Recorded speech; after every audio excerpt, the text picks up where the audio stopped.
雪人案，雪人案，雪人案，大家期待的童年阴影，今天他来了。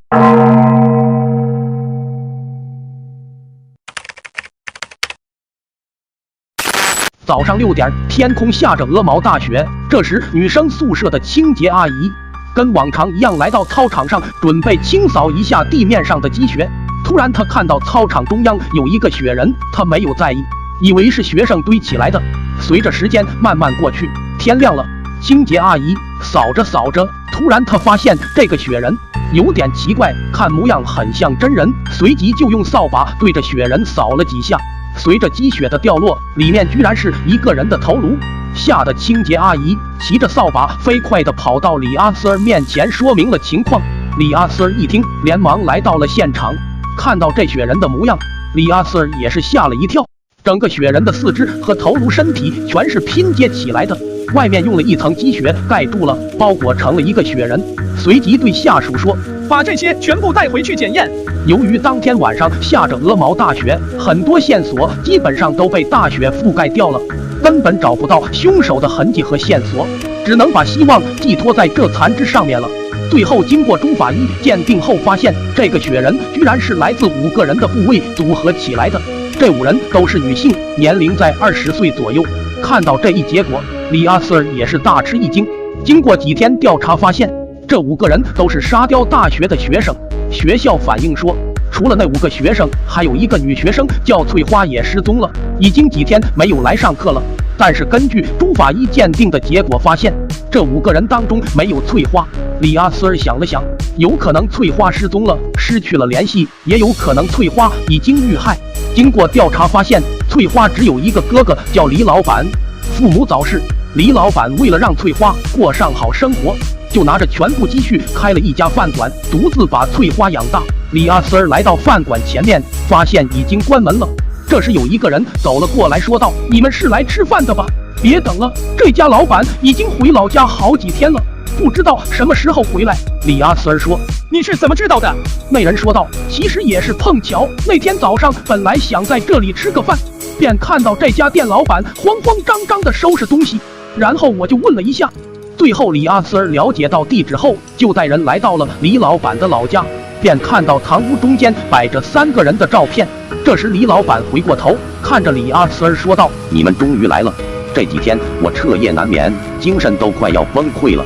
李阿 Sir 没有回答李老板的话，看了看照片说道，这3个人是？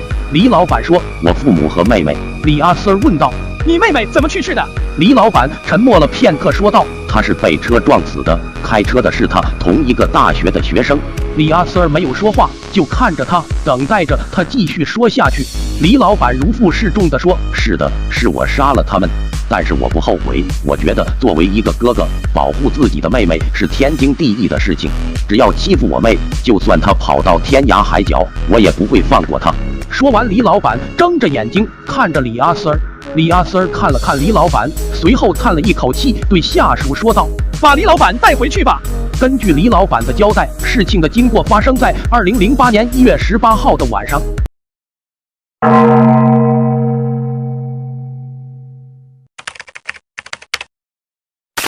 晚上11点，天空下着鹅毛大雪，街道上行人很少。李老板把店门关了之后，就带着自己的妹妹准备走路回家。走在路上的时候，突然从前面冲出来一辆汽车，速度很快，直接把走在前面的妹妹李老板一下愣在了原地，随后反应过来，连忙跑到妹妹的面前。可是翠花已经没有了气息，李老板顿时伤心哭了起来，因为翠花是他在这个陌生的城市唯一的一个亲人，父母去世的早，临走之前交代李老板一定要好好照顾妹妹。李老板当然遵从父母的交代，从小到上大学就没有让妹妹做过家务，也从来没有打过妹妹，都是捧在手心里，小心翼翼的照顾。可是望着躺在地上的妹妹，李老板撕心裂肺的哭了起来。这时从车上下来5个人，都是女的，看这年龄跟妹妹差不多。其中一个女的说道，这谁呀？走路都不看路的吗？要是把我的爱车撞坏了怎么办？李老板一听，顿时怒火中烧，一巴掌就扇在了这女的脸上。这女的被扇得团团转，随即就和这5个女的争吵了起来。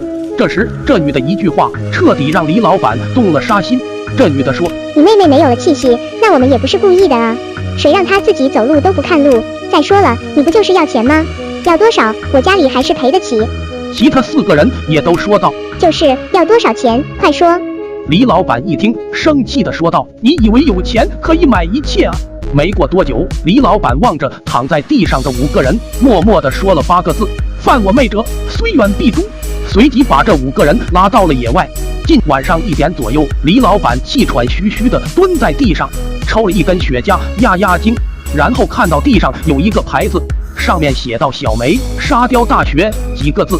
随即默默地说道：“原来这5个人是大学生，跟自己的妹妹翠花是同一大学。”望着这5个人的部位，想到了一个办法，随即找了一个隐秘的地方，挖了一个坑，把剩下的部位就埋了下去。凌晨2点，天空中下着鹅毛大雪，李老板提着袋子来到了大学围墙外面，找了一个相对比较安全的地方，就翻了进去，看了看四周没有人，就来到了操场上，慢慢就堆起来了雪人。没过多久，李老板利用那5个人的残肢部位，就做了一个形态逼真的雪人。李老板望着这完美的杰作，满意的点了点头，随即狠狠地说道：“这是你们自己自找的，既然你们是这个大学的学生，那么你们就在这里为我妹妹忏悔吧。”说完就走了，回到店里收拾了东西，开着车带着自己的妹妹回老家去了。他要把妹妹跟父母埋在同一个地方，免得她孤独。